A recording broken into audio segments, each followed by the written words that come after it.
Hello and welcome back again to my YouTube channel, The Mommy Jaja Vlogs. For today's video, magbabahagi ako ng pampaswerte ngayong darating na bagong taon ng 2026. Mahalaga na gumawa tayo ng mga pampaswerte ngayong darating na bagong taon ng 2026 para maakit at masungkit natin ang mga swerte, matupad ang mga kahilingan natin, maging magaan ang ating pamumuhay, hindi na tayo mahirapan pagdating sa pera. Kaya kung kayo ay panatiko at mahilig sa mga pampaswerte, sundin at gawin lamang ang ibabahagi ko. Panoorin lamang ang video na aking ibabahagi. Napakadali lamang ng pamamaraan ng pampaswerteng ito. Mangangailangan lamang tayo dito ng ampaw at lalagyan ito ng 12 pieces na perang papel. Kahit na anong denomination man yan, na kung ano ang meron kayo, kailangan ay 12 pieces. At ang 12 pieces na perang papel na yan ay ilalagay dito sa ampaw. Kailangan ang mga perang yan ay hindi magagastos sa buong taon ng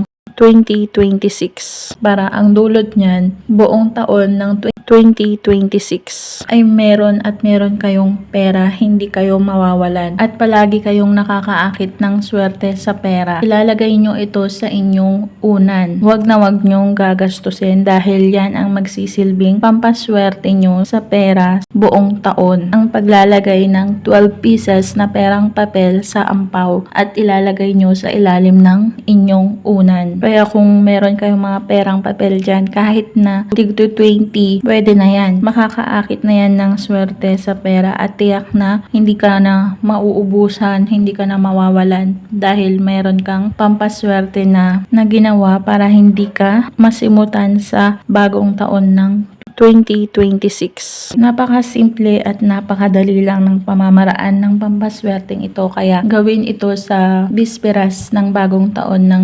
2026. Ang paglalagay ng 12 pieces na perang papel sa ampaw at ilalagay yan sa ilalim ng inyong unan. Huwag gagastusin, buong taon na yan dyan. Pagkatapos ng buong taon, saka nyo lang siya pwedeng gastusin at gumawa ulit kayo ng ganitong pamamaraan ng pampaswerte. Tandaan na ang mga ganitong pamamaraan ay magsisilbing gabay at pampaswerte lamang. Tanging ang ating pagkilos, pagsisipag, pagtsatsaga, pagdiskarte, pagtatrabaho at lalong-lalo na ang manalangin ng time team sa Poong May Kapal ang siyang makakatulong sa atin para tayo ay umunlad, umasenso, magtagumpay at matupad ang mga pangarap natin sa buhay na yumaman. At kung nagustuhan ang videong ito, mag-like at mag-subscribe na para maging updated sa mga next video na i-upload tungkol sa mga pampaswerteng bagay-bagay.